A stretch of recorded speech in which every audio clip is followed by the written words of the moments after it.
Gram सभा नौबस्ता के सान महेंद्र कुमार मिश्रा उर्फ मोनू मिश्रा पिता जनार्दन मिश्रा को आने वाले प्रधानी के चुनाव में आप अपना बहुमूल्य मत देकर विजयी बनाएं। अपने गांव में विकास की गंगा बहाएं, क्योंकि गरीबों का पूरा तभी अरमान होगा जब आपका मोनू मिश्रा आपके नौबस्ता गांव का प्रधान होगा। गायक कबीर मृदुल।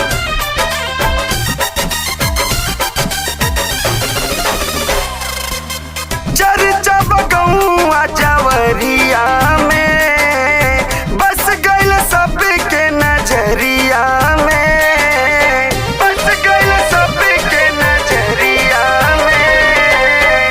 चर्चा बगौआ जवरिया में बस गइल सबके नजरिया में। ओटवा तू दई दिहा अब की जिताई दिहा,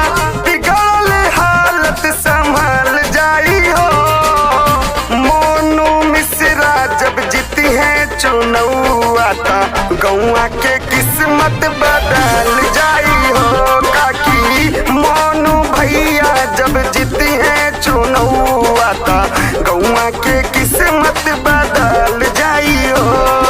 हमारे मोनू मिश्रा जी सभी गरीब जनता के लिए पिछले प्रधानी के कार्यकाल में पेंशन, आवास, पुल, लाइट की समुचित व्यवस्था कराने में अपना योगदान दिया। विधायक जी के द्वारा बड़ा वाला हैंडपंप मोनू मिश्रा जी के माध्यम से पेंशन, राशन कार्ड का तमाम विकास कार्य हुआ। तो याद रखिएगा प्रिय मित्रों, आने वाले प्रधानी के चुनाव में आप अपने बेटे को फिर से जिताएं, अपने ग्राम सभा नौबस्ता में विकास की गंगा बहाएं।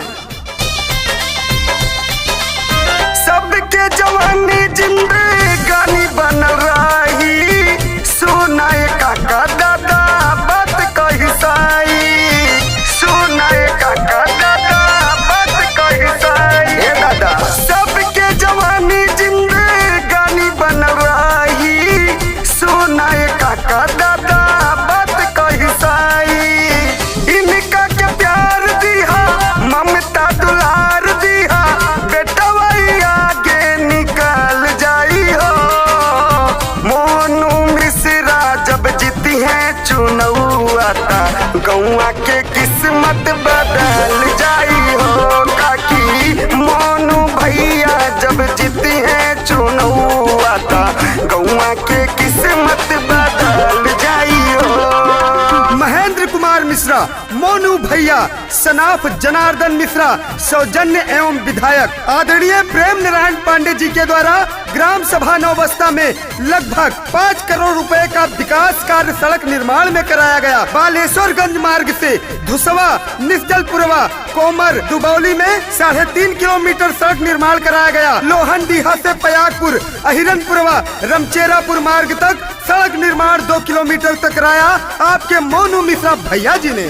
फ्री मायावास मिली लगी नहीं दाम हो, रात दिन मोनू भैया आवे सबके काम हो, रात दिन मोनू भैया आवे सबके काम हो।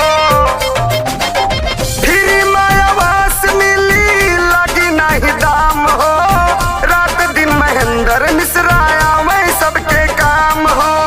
सड़क बनवाई दिहले, बिजली लगवाई दे है, सगरों समस्या सबके टल जाई हो। महेंद्र मिश्रा जो जीती है चुनौआ ता गौआ के किस्मत बदल जाई हो। काकी मोनू भैया जब जीती है चुनौआ ता गौआ के किस्मत बदल जाई हो। दुबौली गांव से पयागपुर प्राइमरी विद्यालय तक सड़क निर्माण 1 किलोमीटर। दुबौली सियाराम पांडे जी के यहाँ इंटरलॉकिंग कार्य 100 मीटर महेंद्र कुमार मिश्रा, मोनू मिश्रा जी ने करवाया आदरणीय प्रेम नारायण पांडे जी के द्वारा। ऐसे ही तमाम विकास के कार्य किए हैं हमारे मोनू भैया जी ने।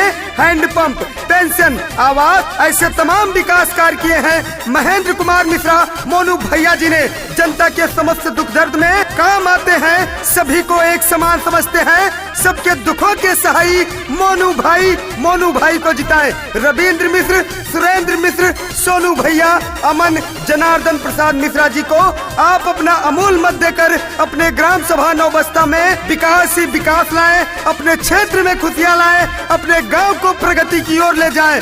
मोनू मिश्रा, महेंद्र कुमार मिश्रा। बिटिया के शादी में भी करी है मदद हो, छोटे बड़ा सब ही के करे ले अदाब हो, छोटे बड़ा सब ही के करे ले अदाब हो। ए चाची, बिटिया के शादी में भी करे ले मदद हो, छोटे बड़ा सब ही के करे ले अदाब हो। जीत के जवाई जई है गले से लगाई ले है, देख छोट लई काम चल जाई हो। महेंद्र मिश्रा के जीतई हा चुनौता, गौआ के किस्मत बदल जाई हो। काकी मोनू भैया जब जीती है चुनौता, गौआ के किस्मत बदल जाई हो। चर्चा गौआ चवरिया में बस गल सबके नजरिया में। ओटवा तू दई दिहा अब की जिताई दिहा, बिगड़ल हालत संभल जाई हो। मोनू मिश्रा जब जीती है चुनौता, गौआ के किस्मत बदल जाई हो। काकी मोनू भैया जब जीती